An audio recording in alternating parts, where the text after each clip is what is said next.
you how absolutely apoplectic and insane the media is here, attacking her. And by the way, it's over a wardrobe choice. It's insane. And tonight we also have more fallout from the IG report that the media ignores, including new evidence that reveals some of the absolutely dirty tactics used against the Trump campaign and the biggest abuse of power, and the media is ignoring it all. And also, we have the latest from the ongoing obstruction that is at the DOJ. There is a fight a-brewing, and it's a sad day here at the Fox News channel. As we just mentioned, the brilliant Charles Krauthammer, he did pass away at the age of 68. A huge loss for the Fox News family. We'll have more on his life, his legacy, and his profile and courage that was his life. Now, we're first calling out political bias, by the way, and holding our government accountable, and that is our breaking news opening monologue. All right, just hours ago, the First Lady, Melania Trump, made a surprise trip to Texas where she visited a DHS-sponsored shelter serving as a temporary home to children that are detained at the border. Take a look. We all know they're here without their families.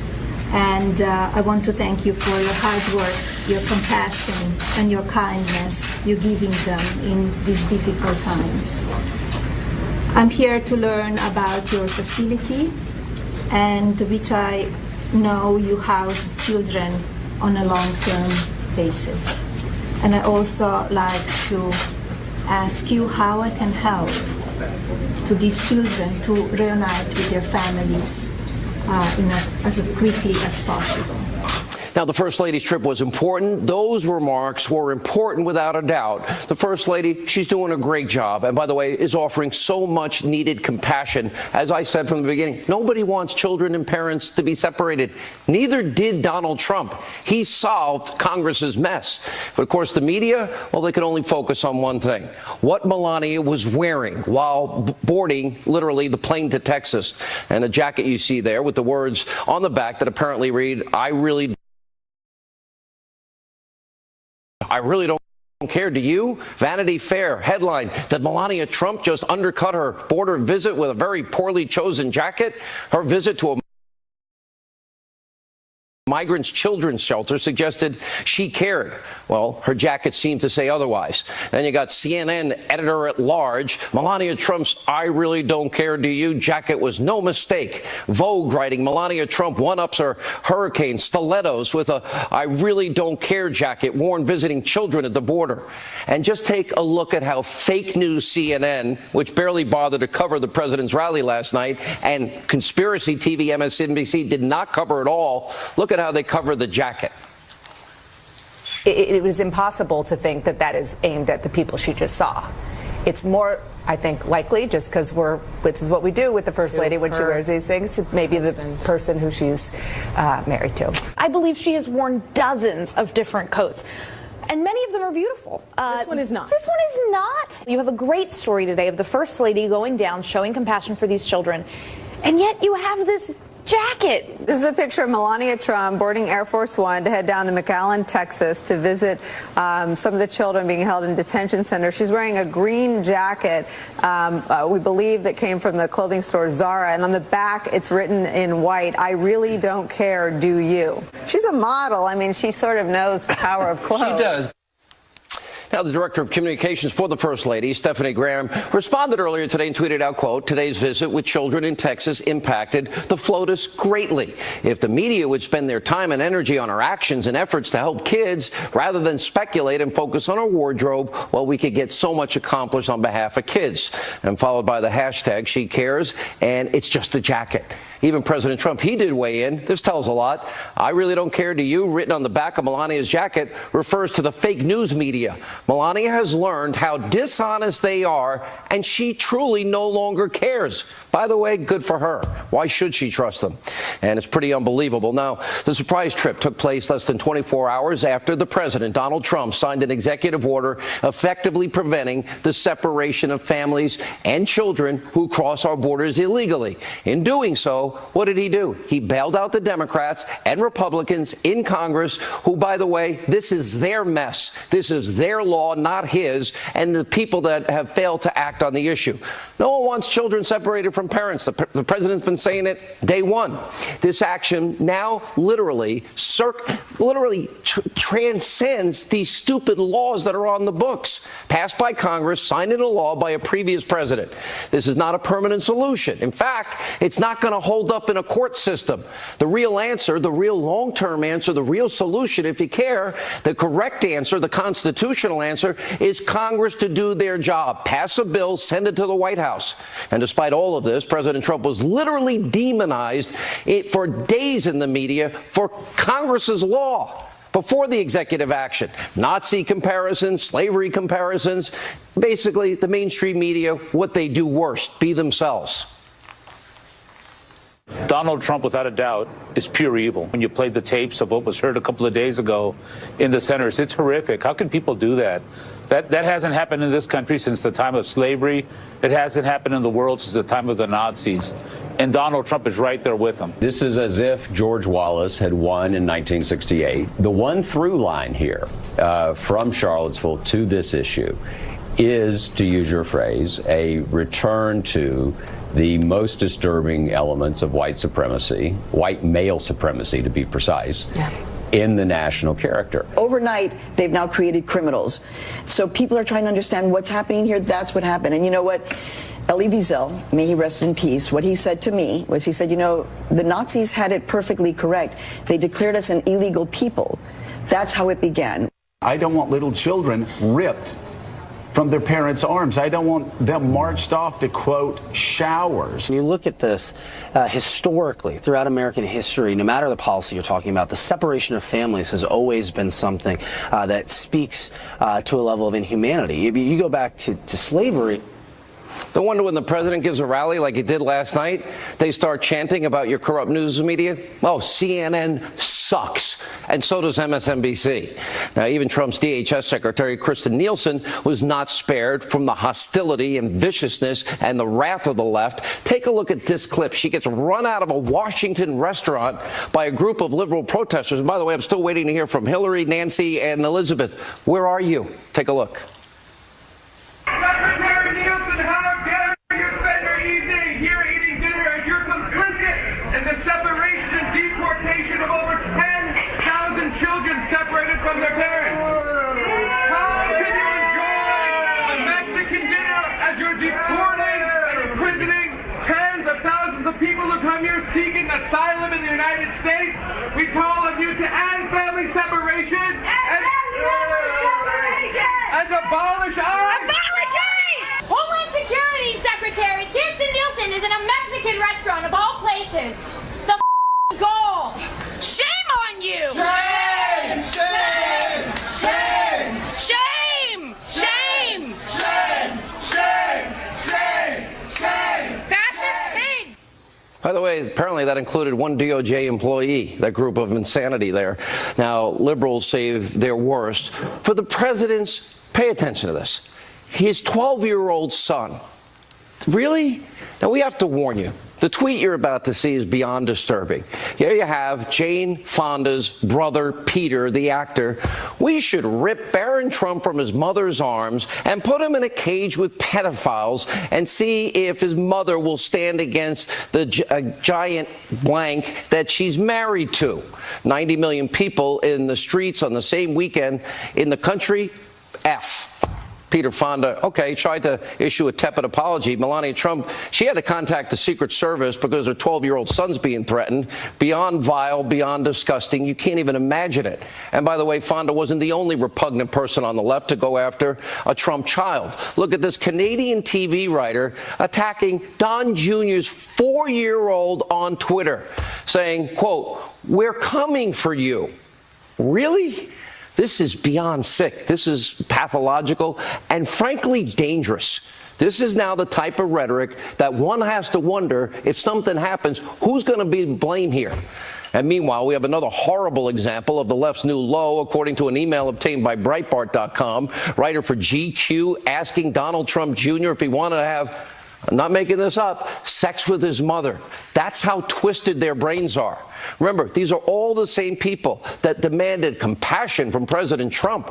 Really? Where's your example? Where's the compassion for children, a 4-year-old, a 12-year-old? And by the way, was it going to happen? What's ever going to happen to Peter Fonda or the person that threatened Kirsten Nielsen or Don Jr.'s son? And by the way, what would the media be doing if this was the children of Barack Obama? You don't think there's a double standard? Now, despite all this vile, all this hatred, all this insanity, the president is still ready, willing, and able, and eager, actually, to address what is Congress's broken immigration system. It's not his system. It's not his laws. He wants to work with Republicans and Democrats alike. He wants to solve the problem. He's willing to give on DACA. He's willing to give on separation of kids. He's already tried to clean up their mess, by the way, caused by Obama and Clinton because they never did their jobs. And just months away from the midterms, what is this? Democrats would rather use the issue to divide you, the American people, raise money and win votes. By the way, it's a typical election year for them. My administration is also acting swiftly to address the illegal immigration crisis on the southern border. Loopholes in our immigration laws, all supported by extremist, open-border Democrats. And that's what they are. They're extremist, open-border Democrats. If you look at Nancy Pelosi, you look at Chuck Schumer, you'll see tapes where they wanted to have borders. They needed borders for security. Just a short while ago, a number of years ago, I see Chuck Schumer, we must have borders. Hillary Clinton, we must have borders. If people penetrate our borders, we must get them out of our country. Now, all of a sudden, they're big open border people. It's a whole big con job. In the meantime, people are suffering because of the Democrats. So we've created, and they've let it happen, a massive child smuggling industry. It's exactly what it's become. So predictable. You see it every 2 years, every 4 years. Republicans are racist. They're sexist. They're misogynistic. They're xenophobic. They're homophobic. They're Islamophobic. They want to kill your children, throw granny over the cliff, and they want dirty air and dirty water and to poison the air and water. You hear it every 2 and 4 years. And by the way, the president's right, but you don't have to take his word for it. Despite him fixing their problem, signing the executive order to keep illegal immigrant families together, despite working with the DHS to make sure children are reunited with their parents, despite all of that outrage over the Trump administration enforcing Congress's law that has been on the books for years and that Obama never fixed. And by the way, Obama did the same thing. We've showed you the pictures. We'll go back to that in a minute. Democrats, even though he does what they want, they're still playing politics. They're still demonizing, and they're still insane in their comments. They are anti-Trump everything. Take a look. What he's doing with zero tolerance, and that applies to those seeking amnesty, so undermines who we are as a country. Their alteration of the policy today didn't end their heartlessness. So the administration was perfectly comfortable with separating parents from their kids as long as it put pressure on the Congress to build the president's wall. Of course, it was a crisis that he created and attempted to address today, but he didn't go anywhere near far enough. This will be a dark moment in America's history. To put these children in steel cages like internment camps is something people will never forget, and it was Donald J. Trump. The president was right to stop that policy, but let's not give him a medal for starting the fire and then bringing the fire hose. This could lead to family internment camps. These people are insane. By the way, Barack Hussein Obama, that's what he did, and we have the evidence. Remember, it's Senate Democrats. They're the ones that actually stand in the way of a real immigration system getting fixed. And by the way, standing in the way of a fully funded, fully constructed border wall, standing in the way of merit-based immigration system, standing in the way of fixing what is happening at the southern border. You care about the opioid crisis? You care about people that don't love America coming into our country? Instead of fixing America's problems, instead of really helping people and solving problems and helping immigrants, Democrats would rather demagogue, win a midterm election, impose their horrible agenda on the American people, which includes, by the way, 4 points. One, they're not going to tell you. They told people like Maxine Waters, don't say it. Don't say it, but we're going to do it. Impeach President Trump. Number two, they want to keep Obamacare. You like your doctor? You like your care? You like your hospitals? Oh, that's right. Forget that. And you pay less? Number three, they want, Nancy Pelosi said she wants her crumbs back. Remember, she said the tax cuts were crumbs. She wants it back. And number four, they're open borders, as you can see. Now, the Democrats, by the way, they're not acting alone. Their greatest ally is the mainstream media. They're basically the press office for the Democratic Party, and they're backing them up every step of the way. Just look at how abusively, insanely biased your press is as they cover President Trump after he did what Obama never did. He solved the problem, signed an executive order that probably isn't going to hold muster in any courtroom. Take a look. Just because the arsonist comes back and throws a bucket of water in the fire doesn't mean that they didn't start the fire in the first place. It will leave an indelible stain upon the presidency. Either that they are morally callous about this or that they are incompetent about this. This is something that Erdogan would do. This is something that Putin would do. Thanks to this new order, instead of being separated, families from other countries will be locked up together, hopefully starting with his. Immigrants, people coming to this country are vermin. That's what he was saying. It's the language of white nationalist, European splinter, hard right, crazy town parties. The combination of both white nationalist racism making the policy and complete and total incompetence. They were all silent when Obama did the same thing. Wow, it's enough to make you want to, well, you know why it's not frustrating? Maybe that's why we have about 4 viewers to their 1. Because people know they're a bunch of liars. Now, unfortunately, the American media, well, for American voters, they're now kind of fully hip and to their bias, their BS, and their hatred of the president.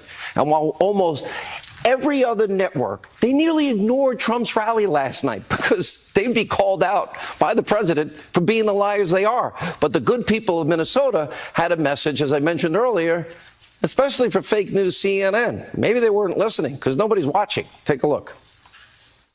So we've created 3.4 million new jobs since Election Day. 3.4. And I've said before, if I would have said that to you during the campaign, those very dishonest people back there, the fake news,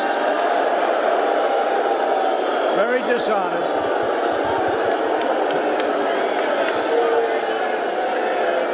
They would have said he's exaggerating.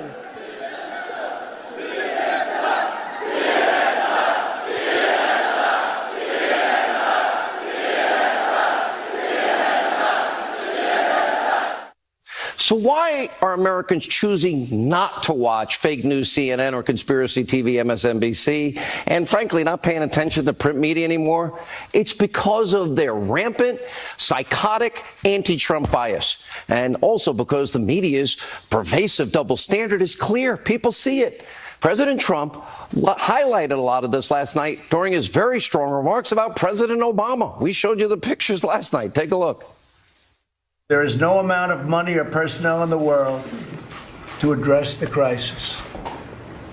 A very serious crisis. Been going on so long. This isn't Trump administration. You look back at 2014 during the Obama administration, they have pictures that were so bad. They had a judge that said it was inhumane the way they were treating children. Take a look at some of the court rulings against the Obama administration. They talked about inhumane treatment. I read them. I looked at them. They're all over the place. Inhumane treatment. They were treating them terribly. President's right. So where was all the outrage from the media? Oh, look at that. Those images, they're children in cages, no parents in sight, sleeping on the floor, wrapped in foil blankets. Oh, those are under Obama's reign. Oh, my gosh. So where was Tim Kaine, Nancy Pelosi, the liberal media? Where was their outrage then? Where was the outrage when Obama enacted a policy where immigrant children were held for months without their moms and dads as punishment for their border crossing? Where was the outrage when the family of immigrant detainees sued President Obama for wrongful death? Where was the outrage following a report that minor illegal immigrant detainees were brutally abused, beaten under the Obama administration? Remember, it was Obama who prosecuted nearly 500 500,000 illegal immigrants.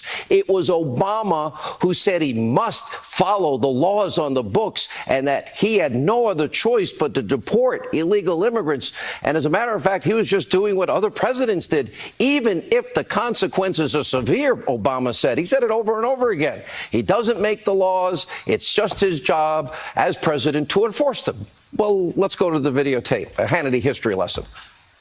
There are those in the immigrants' rights community who have argued passionately that we should simply provide those who are illegally with legal status, or at least ignore the laws on the books. But I believe such an indiscriminate approach would be both unwise and unfair. When I talk to immigration advocates, they wish I could just bypass Congress and change the law myself. But that's not how democracy works. Believe me, the idea of doing things on my own is very tempting. I promise you, not just on immigration reform. But that's not how our system works. I'm the President of the United States. I'm not the Emperor of the United States. My job is to execute laws that are passed. And take a look at this stunning admission from Obama's Homeland Security Secretary. Pretty interesting. In 2014, to deal with the spike then with the families, we did a number of things, including, by the way, working with the government of Mexico and obtaining their cooperation on securing their southern border. But we also expanded family detention, which was, I freely admit, controversial. And you got a lot of heat for it. We got a lot of heat for it. The hypocrisy, the double standard is just unbelievable. And as I said earlier, this is all politics. It's now the political season. We get it every 2 and 4 years. We'll have more on that in a few moments. First, we do have some breaking developments surrounding the deep state. Well, anti-Trump FBI lovebird Peter Strzok, who was the lead prosecutor in both the Hillary Clinton server investigation and the Trump-Russia witch hunt, has now reportedly, finally, lost his security clearance. Now, of course, Strzok is just one of 5 high-ranking anti-Trump FBI employees who were referred for investigation by the Inspector General.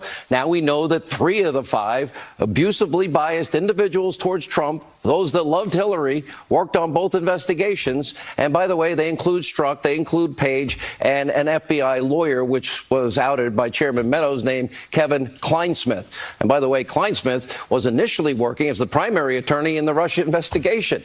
But of course, he was removed in February because his bias was revealed. What about the rest of the Mueller team? Tonight, the Freedom Caucus chairman, Mark Meadows, is sounding an alarm that possible witness statements may have been altered, what's known as 302s, by some of these biased investigators in order to clear or charge a suspect. That's a big problem. Now, Meadows is also warning the subpoenas are, quote, forthcoming in days. Sarah Carter, who will join us, now reporting this revelation could very likely apply to the prosecution of Lieutenant General Michael Flynn.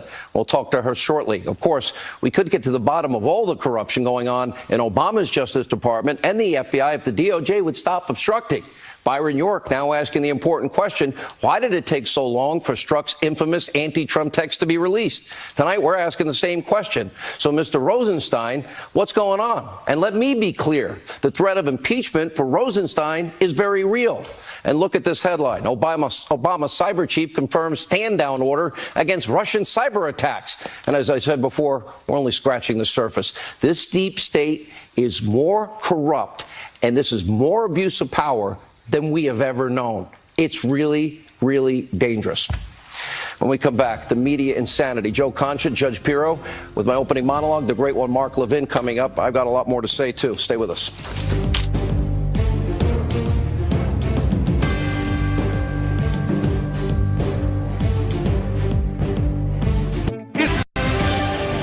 All right, can we show Robert and Marcus, please? Because they're literally giving me my cues tonight, and they're with the group Homes for Heroes, and they're here with their family tonight as our guest, and they're remarkable. There, you see that? All right, smile, the big TV debut, ready, go. All right, big hand for them.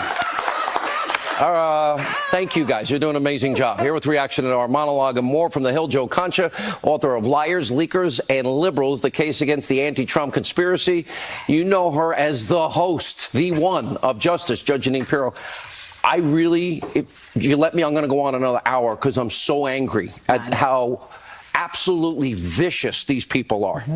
You know, I have to tell you, Sean, I really am frightened. I think that that what has happened in the last Rush month, said somebody's going to get killed. There's no question about it. Look, the president did what he thought was right. This is a man who loves his family, all right? He didn't want families separated. As soon as he did it, now it's an internment camp. Wait a minute. The only people responsible for the separation of parents and children that the president has resolved now are the people who bring their children over or send their children over unaccompanied.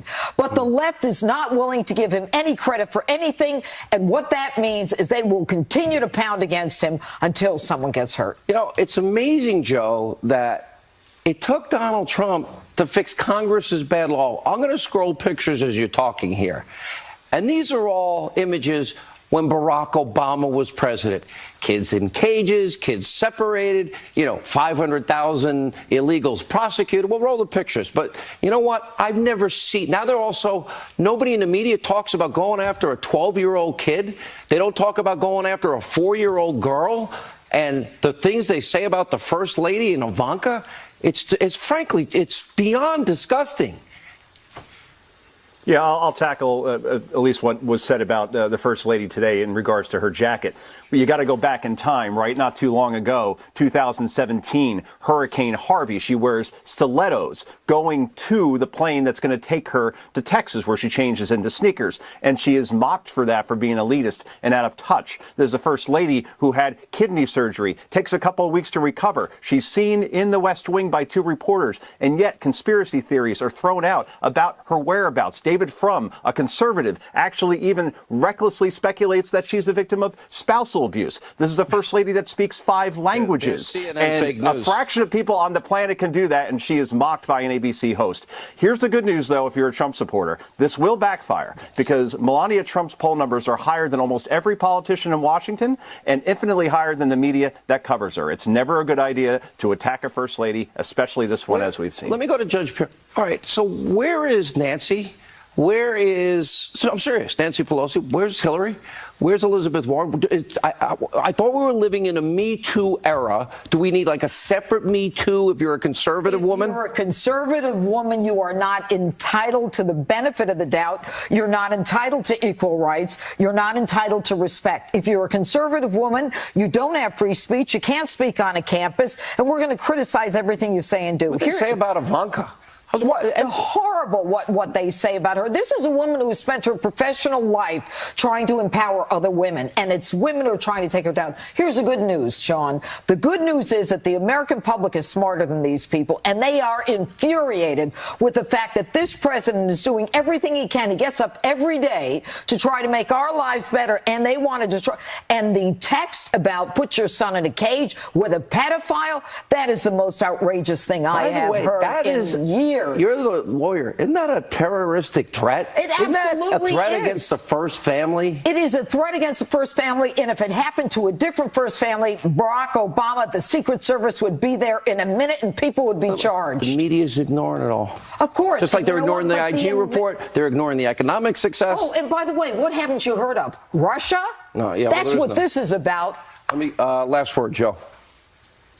Oh, I just want to say a few words about Charles Krauthammer. Sean, I know you're going to tackle it later in the show. He was the best political commentator in political TV history, in my opinion, a Pulitzer-winning columnist, and I'll leave you with this quote, and I think it's so Charles Krauthammer. He said this: whenever you're faced with an explanation of what's going on in Washington, the choice between incompetence and conspiracy, always choose incompetence. A biting, self-deprecating wit, and he will be missed, certainly. An intellectual powerhouse. You know, it's interesting. I'm going to show a clip. I chose it myself, and I thought about it deeply, and it's Charles mocked me mercilessly. Because I didn't know he had been in a wheelchair. His whole life was a profile in courage. I'm going to show the clip because it just became a bond between us tonight throughout the years. Good to see you both. Good to see you. All right. And when we come back, the great one, buckle up, Mark Levin, next, straight ahead. In an era... All right, so much news going on today. Here to join us, he is the host of CRTV's Levin TV, #1 show on Sunday night, 10 Eastern, right here on the Fox News Channel and cable. It's Life, Liberty, and Levin. Thank me. God bless us. I call him the great one. You know, Mark, we talk privately a lot. We're friends. And you know what? Sometimes we get pretty heated. I am literally boiling over the immigration lie, the outright hypocrisy, the treatment of a 12-year-old kid and a 4-year-old little girl, and our First Lady. And the double standard is so despicable. And there's law involved here. And Obama was the one that said he's not an emperor, he's the president, and he's compelled to enforce Congress's bad laws. I never thought I'd say this, Sean, but where's Stormy Daniels and her slip-and-fall lawyer when we need them? You know, the Democrats like to talk about Japanese internment camps, I notice. They know a lot about Japanese internment camps, the Democrats, since they set them up. Franklin Roosevelt set them up. The Democrat Congress funded them. The FDR Supreme Court in the Kawamatsu decision upheld them.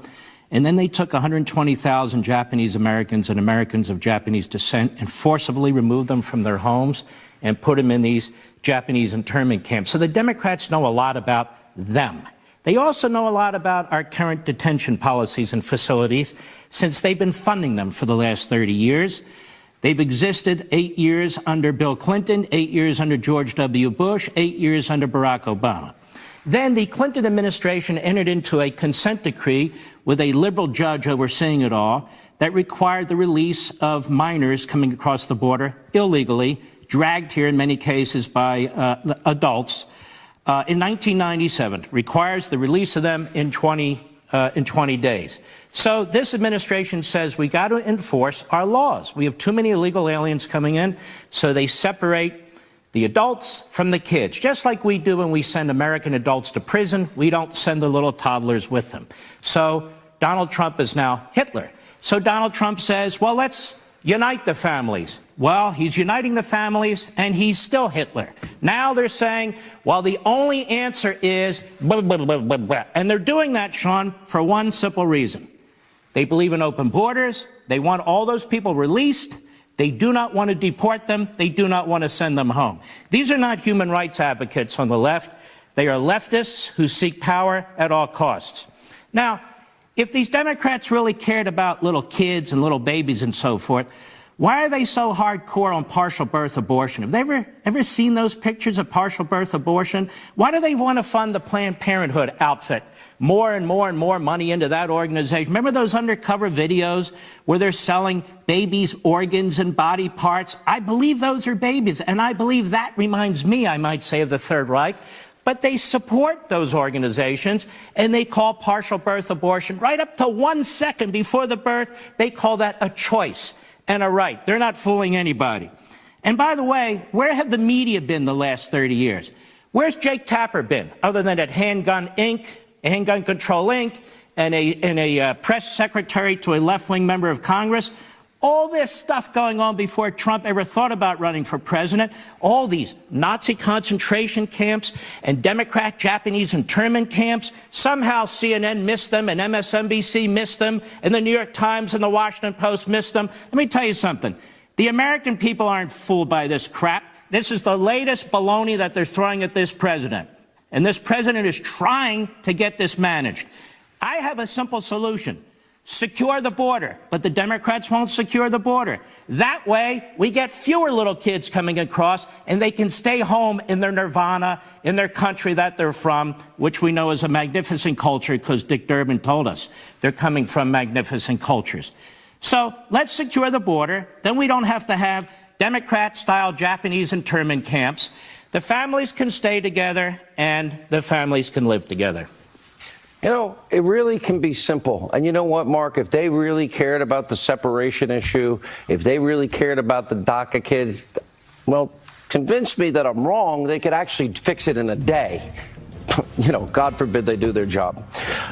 Great one. Thank you. Don't forget, don't miss it. Mark Show. And by the way, I'm going to be a guest very soon on it. We'll give you the date. Life, Liberty, Levin, #1 show on cable, 10 p.m. Sunday nights right here on Fox. Coming up, Sarah Carter and Dr. Sebastian Gorka. Later, also, the sad day here at the Fox News Channel and our Fox family. Charles Krauthammer died at the age of 68. Stay with us. This program is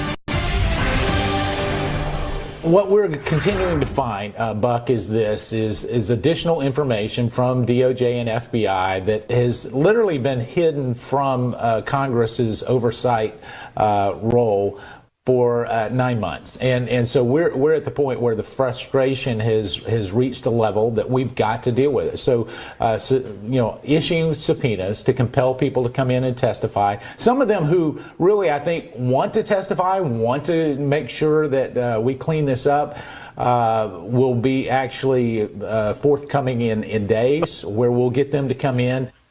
House Freedom Caucus Chairman Mark Meadows promising subpoenas. Yeah, they're going to be forthcoming. Why? To compel individuals to testify over their involvement in the probe into the Russian election interference. Here with reaction, author of Why We Fight, Recovering America's Will to Win, Dr. Sebastian Gorka, Fox News contributor Sarah Carter. Sarah, this is your story about the fight and what is now appears now to be contempt of Congress, followed by an impeachment, at least being filed against Rod Rosenstein. Are they going to do it? Because threats aren't going to work anymore. Threats aren't going to work anymore, and they need to take this seriously. They've said over and over again, Sean, both Meadows, Jordan, and others, that they're going to take this to the floor and they're going to file those impeachment papers. But remember, Rod Rosenstein is willing to go forward with this fight, and he is going to try to fight them all the way to the end. So they've got to be very serious about this. He wants them to sue. Congress should not sue, because it's sort of like, Fast and Furious is going to get lost in the court system, and Rosenstein knows it.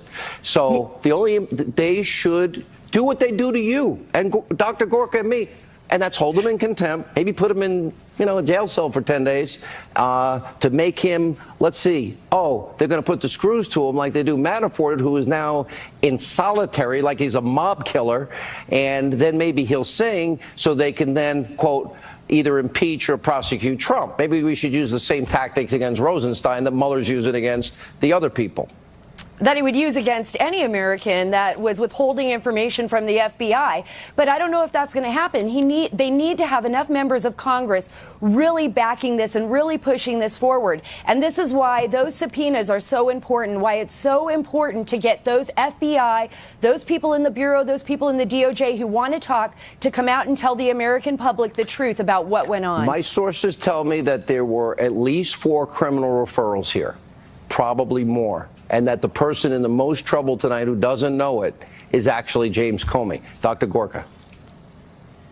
Well, it's very, very interesting. Remember, Rod Rosenstein is very, very close friends with Comey, with Mueller, with all these individuals. And this is a man who called congressional oversight over the Department of Justice extortion. This individual is a swamp dweller. This individual is all about the survival of himself and the Obama cronies that were stuffed into the DOJ. This individual is now a rogue agent inside the DOJ, and Congress should start to exercise its fully mandated oversight powers. The fact that Rod Rosenstein, Sarah, thinks that he and one of his little apparently well-known temper tantrums, apparently he's got a vicious, vile temper, people that have seen it have told me, threatens Congress with, we're going to use the power of the DOJ and we're going to subpoena your emails, we're going to go after you. If that's not abuse of power, I don't know what is. Why is he still there? Well, you're right. And he doesn't just threaten members of Congress. These are people who can handle it and can punch back and fight back. He threatens the investigators, the people that are behind the scenes, the people that are actually doing these investigations, the ones that he does not want to have access to these documents. He's done it to a number of them. Some of them have been publicly named in stories. Well, they're going to now subpoena your emails? Are they going to bang on my door? Is Rod Rosenstein doesn't like what we say? He doesn't like the Congress is doing their constitutional duty, so now he's going to threaten them? Well, what's next? Are we going to be a country anymore? Or are we going to be a constitutional republic anymore? Dr. Gorka. Rod Rosenstein has facilitated the subversion and the sabotaging of rule of law in the United States. He's a bully. If he doesn't stop. He's a trying bully as well, to bully worse, Congress from doing their job. But worse than that, worse than being a bully, there are lots of bullies out there. We now know, thanks to the IG report, thanks to the work of Sarah, of you, that the Department of Justice is a political entity, that Obama turned it into a political police force and the FBI followed suit. It's like a that secret police. has to be You're fixed. Right. Let me ask this, Sarah. Rosenstein is part of the problem. Is Congress going to vote up or down to end this witch hunt? Because that's now making its way through Congress, because I think they need to do it like yesterday. I agree with you, Sean. And I think now that we know that at least three of the people that were on Mueller's special counsel were removed for extraordinary bias. Kleinsmith, who was named by Meadows, apparently was just removed in February. We know Peter Strzok was extraordinarily biased, and right now Horowitz is actually investigating his role in the Russia investigation. In other words, it was illegitimate from day one. Fruit from the poisonous tree, Sean. I mean, this is what attorneys look at all times. So there needs to be something done. Thank you both. Very sad day here at the Fox News Channel. Up next, we're going to remember the life, the profile, and courage, legacy of our friend and colleague, the brilliant Charles Krauthammer.